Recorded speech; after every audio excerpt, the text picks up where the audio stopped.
So this story is called She Was Incredible. It's a story about you just never know when you're going to see a fantastic musician. And I saw one of the most fantastic musicians I've ever seen at a funeral, at a family member's funeral. Go to this funeral, right? And, you know, it's a funeral, so we're all in mourning. But I'm still a musician. I'm still a gear nerd. And as I was going to the pew, I noticed that there was like a band. You know, their band was set up. Toe bias bass, plugged into a PV, because of course. And then a really nice Star Classic, 2 up, 2 down. And this Tama Star Classic was set up the most ridiculous, hard to reach, inefficient manner that I've ever seen. It was 2 up, 2 down. I remember the floor. I was at a funeral and I can still remember this, like gear and shit, right? What the hell? But this drummer, which we'll talk about here in a second, the toms were just straight up and down, just as much like taiko drumming as you possibly could. Even the floor toms, which were hanging floor toms, were angled just straight back at this drummer. And the piece de resistance of this drum set was the snare drum was over here. Like, I don't know, you can't see my drum set, or maybe a little bit. Like, snare cymbal, bass drum down here on the right, and snare drum was over here. Not a secondary snare drum, not an auxiliary snare drum over there. That's where the real snare drum was, the main snare drum, because there was no snare drum in front of the tom. And again, I'm at a funeral. I'm in mourning, and I was. But I still noticed all these things. It's a sickness, this musician shit. Even through teary eyes, I am sizing up someone's drum set. And you know what? I can't remember how jacked the cymbals were. The drums were just placed so badly. It's one of the biggest mistakes that new drummers make, is not setting their drums up in an efficient manner. Look, I know Daru Jones exists, but I can assure you that the drummer I'm about to talk about was not influenced by Daru Jones at all. If you know what I'm talking about, it's the guy that plays with Jack White now. Service happens, starts, and the band comes up, and how am I going to do this and put this, so I'm not sounding like I'm being mean to her, because I'm not, because I have so much respect for this drummer. So the drummer is this woman, and she's, how can I put this? She's got the unstyled kind of bun haircut that is very prevalent in a certain southern denomination of church. And she's wearing that skirt, that long skirt that same denomination wears. So this woman comes up. She's got southern religious bun, no accoutrement to her face, and that dress, right? So I was like, oh, that's why the drums, or the snare drum, is off to the left, because she's got that skirt on, and you can't put the drums in the position that you would regularly if you could, open your legs, right? Didn't think any more of it. I was like, okay, well, that kind of makes sense. That makes me sound kind of like an asshole. I was like, that makes sense. The drum's all jacked up. Then she sits down, and they play some slow. This is a Southern church funeral. And they play some slow, probably a hymnal or something. There's 2 songs I remember specifically her playing. And she had some of the best pocket and time that I've ever heard. I haven't even talked about the way she held the sticks. Oh, she held the sticks. If Andrew Rooney sees this, he'll know. She was holding the drumsticks. I can't remember, because again, I was upset at the occasion. But I just remember her holding the drumsticks horrifically. Just the kind of technique technique, if you'd even call it that, that would make a drum teacher's twitch.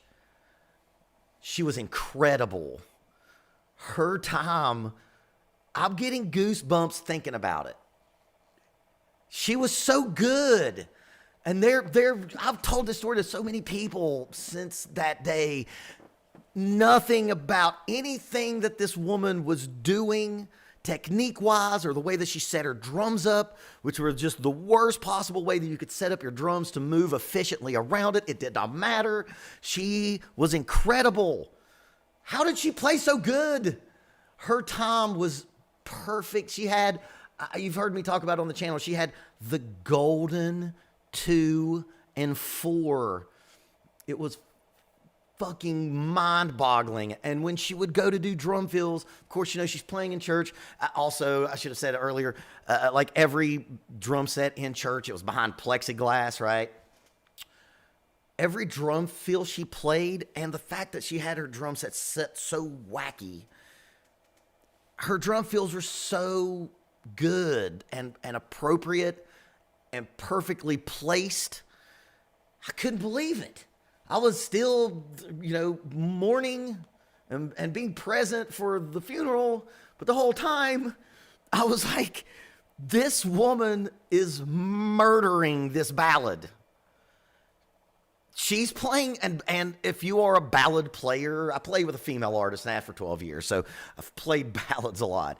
And ballads are the hardest thing, I think, for a drummer to do. That and extreme speeds, blast beats, and like 6/6 Samus tempos, and ballads. And it was a fucking funeral, so it was mostly ballads. But they did play one up-tempo number, as we say in the South. I can't remember it either. I guess I know the one song that she played that I definitely remember is the song that's played at every Southern funeral ever. And if you are somebody who knows me in real life, and if at my funeral they play Go Rest High on the Mountain, I'm going to come back and I'm going to fucking haunt you. That song will not be played at my funeral. But she played that. So she only played like 3 or 4 songs. And by the second song that she played, I was so joyful at what I was hearing that it helped the pain of the circumstances. But then also, and this is terrible, I'm in church, my mama was like right down at the end of the pew. I wanted to record it. But like, that's inappropriate. You can't do that. You can't like record a drummer at church, at a funeral. But I wanted to, because I wanted proof of how fucking great this woman was. She was so good. And when she played Go Rest High on a Mountain, which is a song that goes at a glacier's pace, it is so hard to play. Go try to play it. Go do it right now. Go try to play Go Rest High on a Mountain by fucking Vince Gill and try to make that feel good and lay all the notes in perfectly. And this woman did it. I'm still bamboozled. I'm befuddled at how good this woman was with terrible technique, a drum set. And the thing is, though, the drum set was actually sounded good. It was really tuned well. How do I remember all this shit at my aunt's funeral? It's ridiculous. You still remember this. Being a musician is a sickness, right? I couldn't believe it. There's nothing about just seeing what I was seeing would have given you any indication on how great this woman was.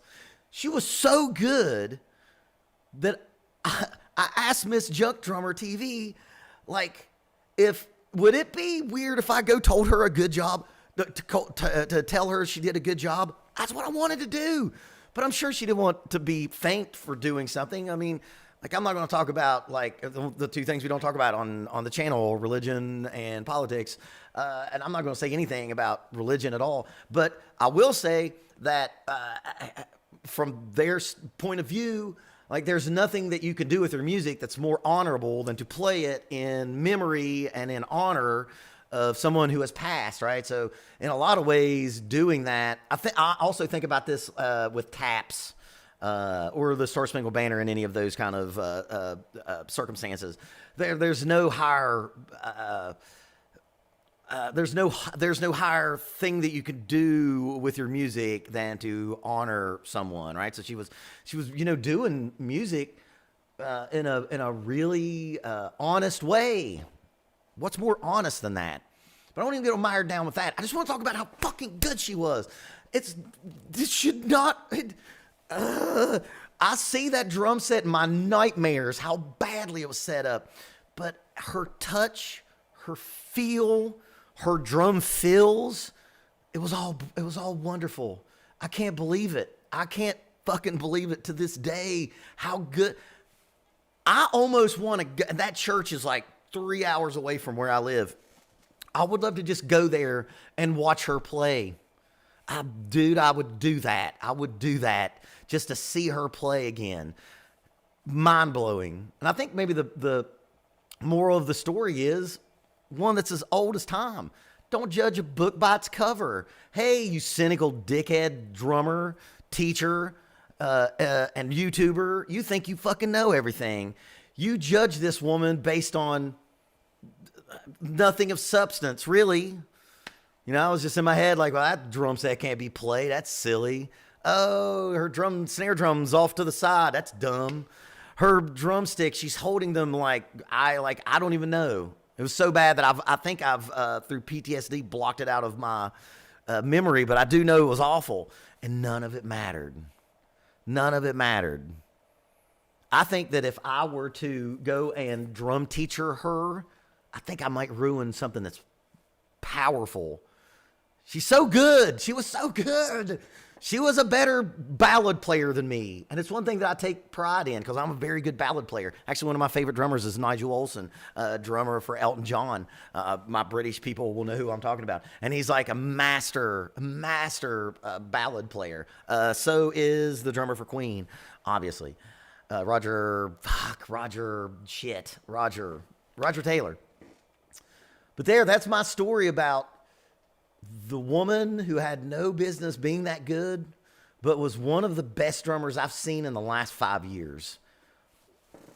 You know, I know what I'm doing here probably is against what your beliefs are. If you're out there and you see this video, cheers to you. You are an inspiration.